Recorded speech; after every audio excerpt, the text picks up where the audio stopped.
Hello, everybody. My name is Joshua Smith. I am the ServiceNow Practice Director here at KANINI, and I'd like to welcome you to our webinar here today. I am joined by Jiva Xavier, a solution architect here at KANINI, who will assist in providing a deep dive on some key features of the Rome release.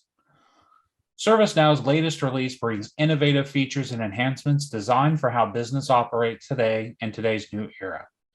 It delivers solutions that help enterprises to tackle the challenges of today's hybrid work era with a largely distributed and remote workforce. They do this by evolving business models, handling issues like employee fatigue, and accelerating automation and app development. Rome also enhances and accelerates the digital transformation that many companies sorely need. In this webinar here today, we are going to see the important functionality that Rome brings to life and enhancements to the Now platform in areas like integrated risk management, governance, risk and compliance, and even developer tool updates found in this release. I will focus here at the beginning on both some enhancements to GRC and onto the updates found in the KANINI applications that you can find in the App Store, while Jiva will expand on some specific updates that our own development and deployment teams have found useful here in the ServiceNow platform. ServiceNow has continued to enhance the platform across the board.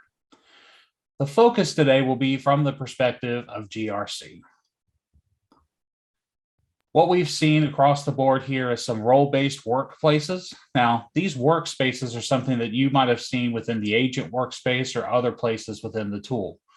But now, ServiceNow has continued to expand on these workspaces across different parts of the platform.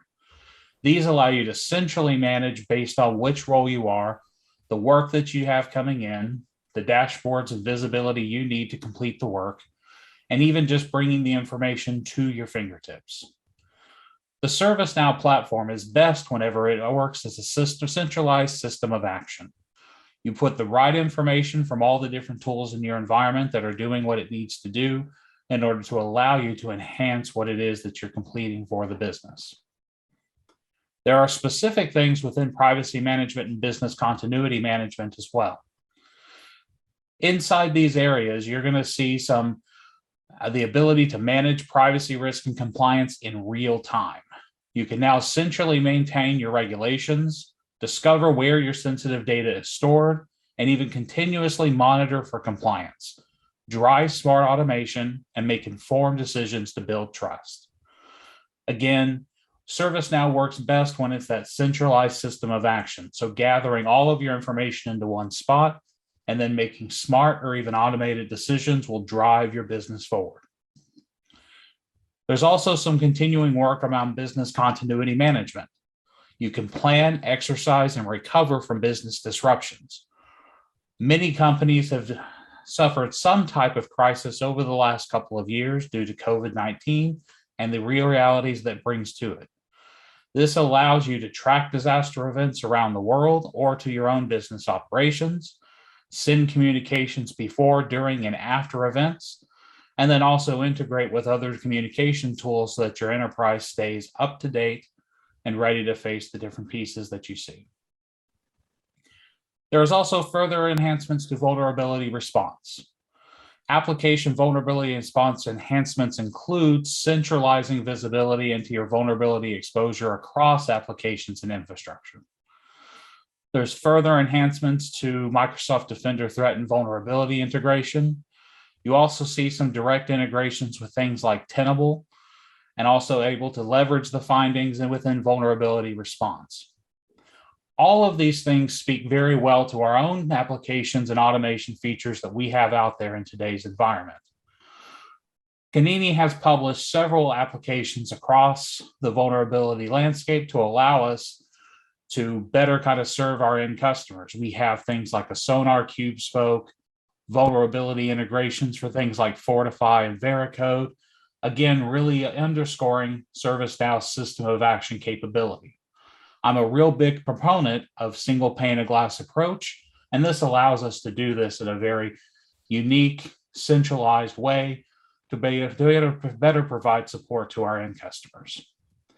You also see some different automation things that we have available as well, which again speaks volumes to what ServiceNow can serve within that environment.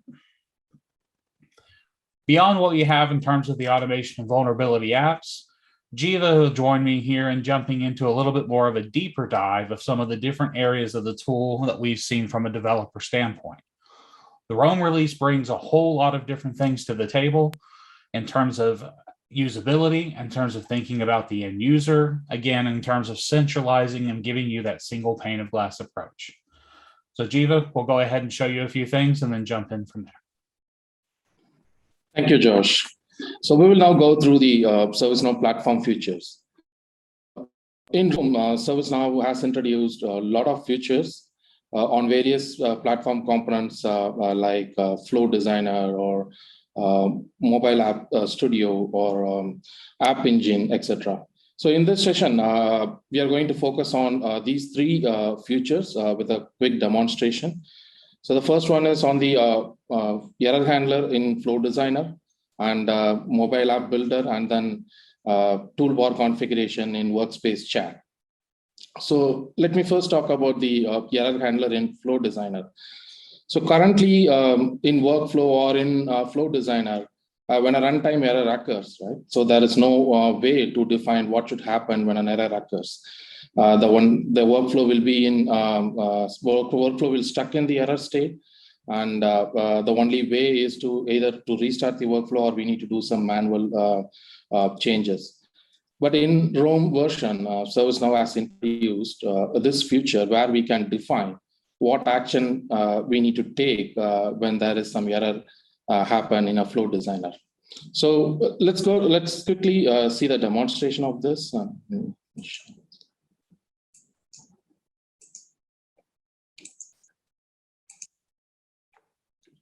Hope you can see my screen. So this is a sample Flow Designer we created for this demonstration. So it will simply update the incident record with some comments whenever state of the incident changes. And we have added some script here to throw the error whenever the state changes to resolve. And here you can see an option to handle the error, where we can define the flow or sequence of action of what should be what to be happen when there is an error occurs in the Flow Designer. So now let's test this. So I'm going to select a record where the state of this particular incident is resolved. Okay, I'm going to run this.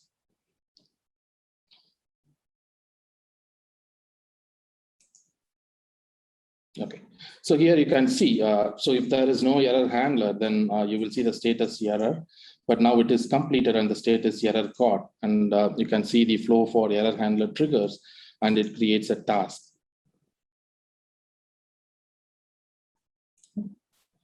So that's all about the Flow Designer. So moving on to the next feature, which is, sorry, I'm not.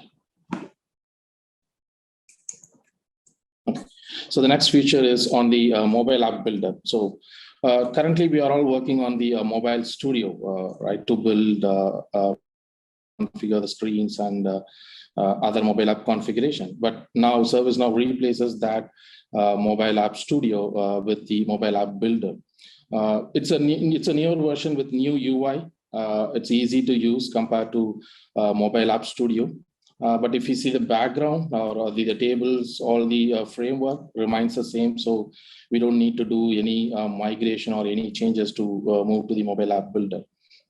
So this Mobile App Builder can be downloaded or installed from the ServiceNow store without any additional cost. Okay, now let's quickly see how this Mobile App Builder looks like.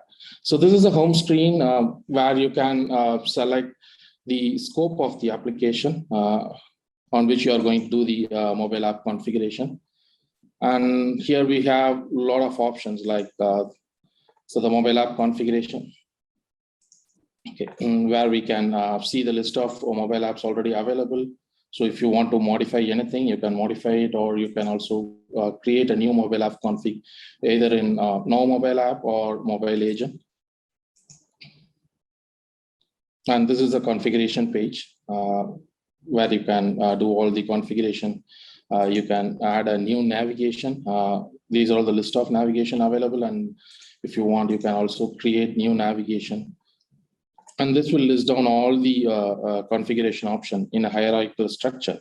So it will be very easy for us to navigate through, and it will be easy to configure as well. So going back, so here we can configure these screens, different screens. These are all the available screens. We can also create new screen, a launcher or a list view or a form view. So we can configure any screen type here. And there are other options also available to configure cards and icons. We can configure functions, data, all through this UI interface. So this UI interface is built on top of Now Experience UI framework. So which is easy to use compared to the mobile app studio. So moving on to the next feature, which is the toolbar configuration on workspace chat interface. So currently, if you see, we have quick actions in workspace chat interface. So let me quickly trigger a chat here.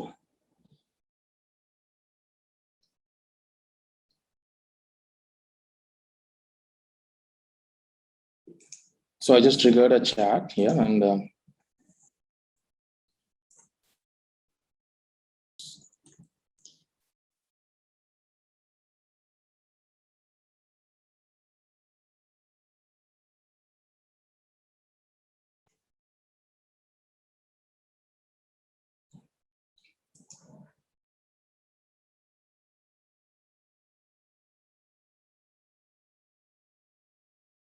okay. So here you can see we have quick actions where we can use some shortcuts to do that quick action. And these are all the toolbars which comes out of the box, where we can transfer to a different queue or we can transfer to an agent. But before Roam, we don't have any option to add additional toolbar. All we can do is to use the quick action. Now in Roam, we have this option, like in the chat setup, you can just configure your own toolbar. So I've already created a toolbar for this demonstration, which will just post a default message if an agent wants to put it on hold. So I'm just going to make this as active. So let me change the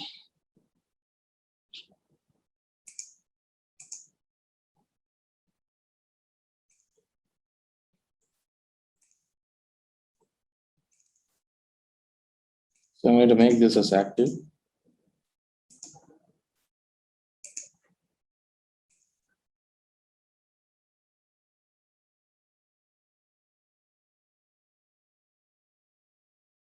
And now you can see this new toolbar appears here.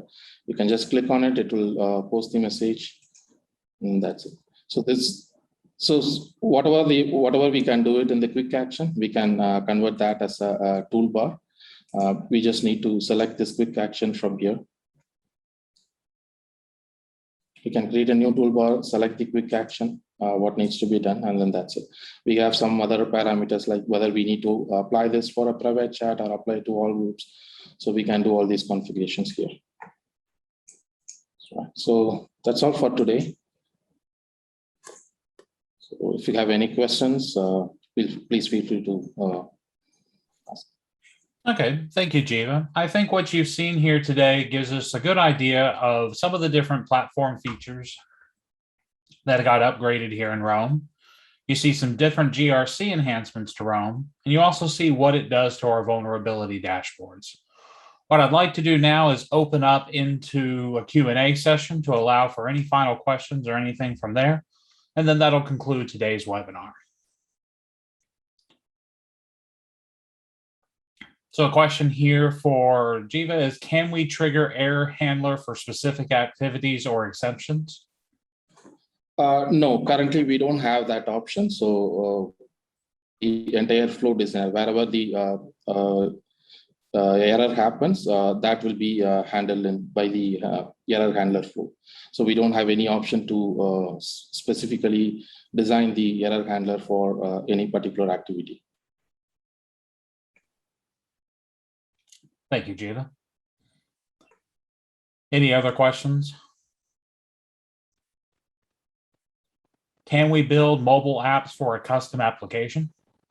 Yes, of course. So in the mobile app homepage, we can choose on which custom application we are going to build, like which scope we are going to build this app config. So we can absolutely create mobile app for our own custom application like GRC, or we can do that. Kanini has a lot of experience in doing a lot of the custom app integration and custom app different deployments.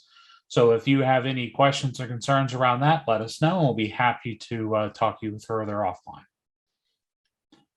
Wanted to thank everyone for attending today. I think this gives us some good questions to have answered. So again, if you'd like to reach out, contact us at our information here below. We have both the phone number and an email, or reach out to us on social media through things like LinkedIn. Thank you very much for attending, everybody.